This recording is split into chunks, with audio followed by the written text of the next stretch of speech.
जो हमारी निशानी है और हमारी पहचान है, उसको सुरक्षित रख पाएंगी।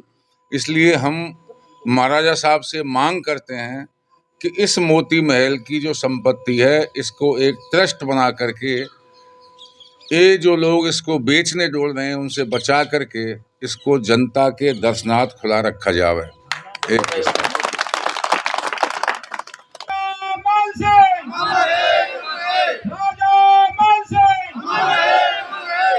अभी में ऐसे ओजस्वी वक्ता के धनी जो पूर्व में छात्र संघ अध्यक्ष रहे, सरपंच साहब रहे, और जिन्होंने ये सुख सुखाट समाज के बीच में एक चिंगारी के रूप में लेकर आज उसको बहुत बड़े रूप में विशाल खड़ा किया है, ऐसे बड़े भाई संतोष जी फौजदार। महाराजा सूरजमल को नमन करते हुए आज इस पंचायत में विराजमान हमारे साथ चल रहे सभी नेतागण और उपस्थित समस्त सरदारी भाइयों और साथियों, अभी संचालक महोदय कह रहे थे कि विस्तार से अपनी बात रखें। मैं समझता हूं पूर्व वक्ताओं से अब कोई बात शेष रही नहीं, और बार बार मैं उन बातों को दोहराऊं तो उससे कोई तात्पर्य नहीं है। फिर भी मैं दो चार बात, भाई दिनेश जी ने जो विस्तार से बात बताई, मैं उसमें अपनी पूर्ण सहमति व्यक्त करते हुए दो तीन बात जोड़ना चाहता हूं। एक तो जो प्रस्ताव इन्होंने लिए, आपने हाथ खड़े करके समर्थन दिया, उसमें मैं ये जोड़ता हूं कि अब इस सरदारी को दिव्या जी और अनिरुद्ध सिंह जी से महाराज साहब के जाने के बाद कोई उम्मीद और भरोसा शेष नहीं है कि वो हमारे एक तरह से तीर्थ स्थल मोती महल को, जो हमारी निशानी है और हमारी पहचान है, उसको सुरक्षित रख पाएंगी। इसलिए हम महाराजा साहब से मांग करते हैं कि इस मोती महल की जो संपत्ति है, इसको एक ट्रस्ट बना करके ये जो लोग इसको बेचने डोल रहे हैं, उनसे बचा करके इसको जनता के दर्शनार्थ खुला रखा जावे। दूसरा, कुंवर अरुण सिंह जी को, जैसा कि दिनेश जी ने जिक्र किया, उनकी जो दाह संस्कार स्थल था, जो स्मृति स्थल था, उसको इन्होंने जेसीबी चला करके तोड़ दिया और आज वहाँ कोई नाम निशान नहीं है। तो ये प्रस्ताव भी यहाँ पारित हो कि उनके उस स्मृति स्थल को दोबारा से डेवलप किया जाए और उनको सम्मान दिया जाए, मरणोपरांत। तीसरे, मैं इसमें ये जोड़ना चाहता हूँ कि महाराज साहब ने religious trust of royal family Bharatpur के नाम से दिल्ली में एक लॉकर खुलवा रखा था, जिसमें महाराज साहब अध्यक्ष थे और ये दोनों उसके सदस्य थे। उसके विधान में ये शर्त थी कि बिना महाराज साहब की अनुमति के उसे कोई भी सदस्य ऑपरेट नहीं करेगा।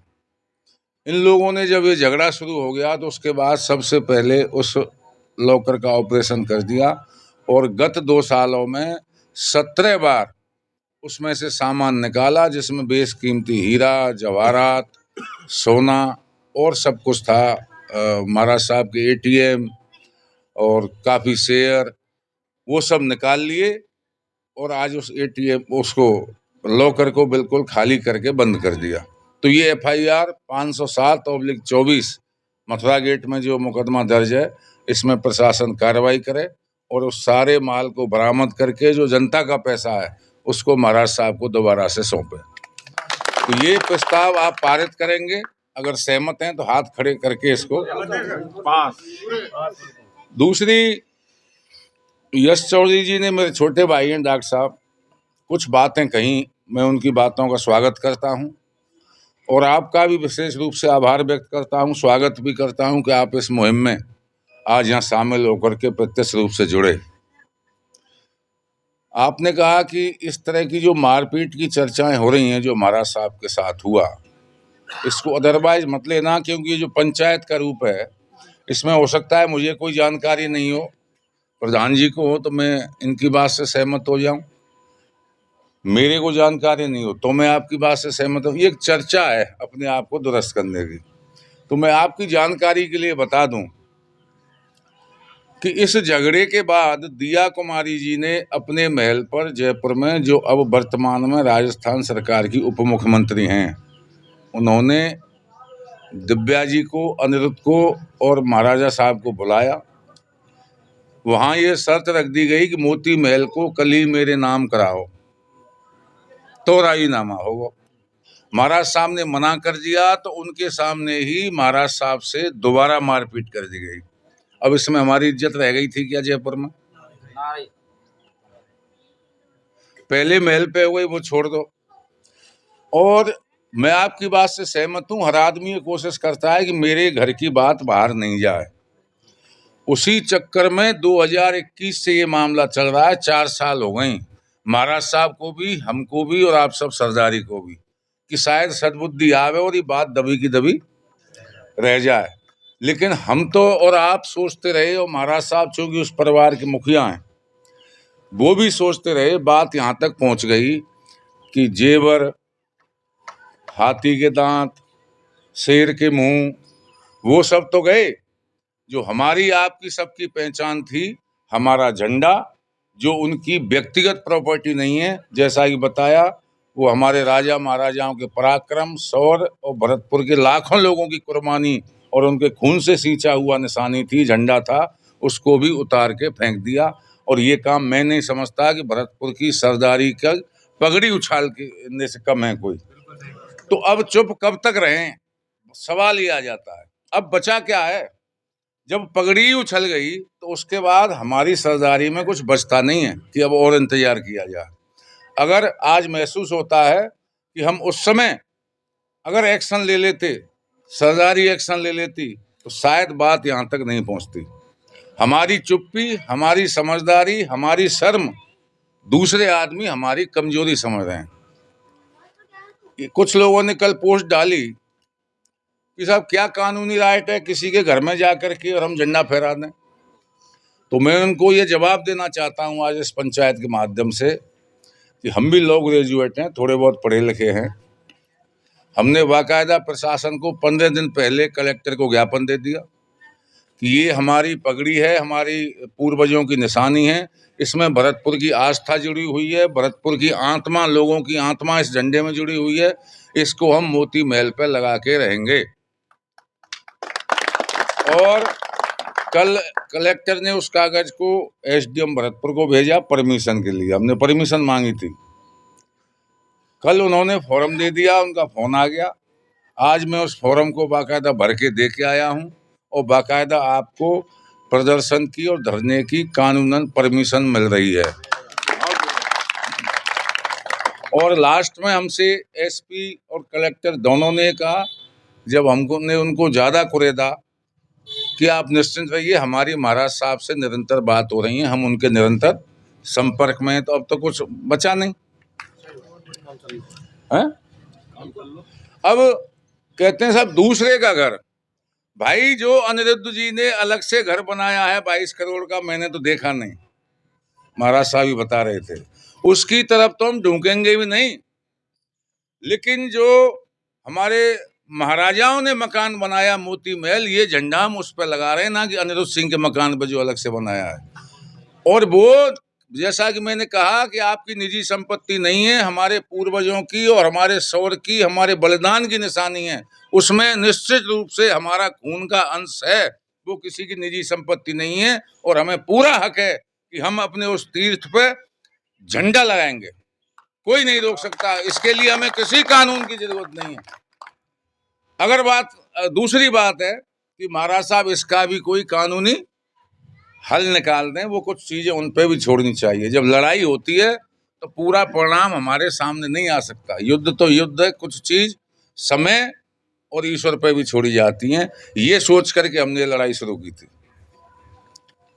लेकिन मैं आपको इतना भरोसा दिलाता हूं कि कोई भी तो वहां अहिंसा नहीं होगी, कोई वहां उपद्रव नहीं होगा। वो राजतंत्र गया जब तलवार चलती थी। अब तो केवल हम गांव-गांव इसलिए घूम रहे हैं कि एक तो ये जो लड़ाई है इसको सरदारी के बीच में रखना था, दूसरी हमने जो लड़ाई शुरू की है सरदारी से इसकी इजाजत लेनी थी कि ये सही है या गलत है। अब बात आएगी साहब झंडे को वो 22 तारीख को फिर हटा देगा, तो ये झंडा भरतपुर की सरदारी का झंडा लगेगा। और किसी माई के लाल में इतनी हिम्मत नहीं है जो इसे दोबारा उखाड़ के फेंक दे।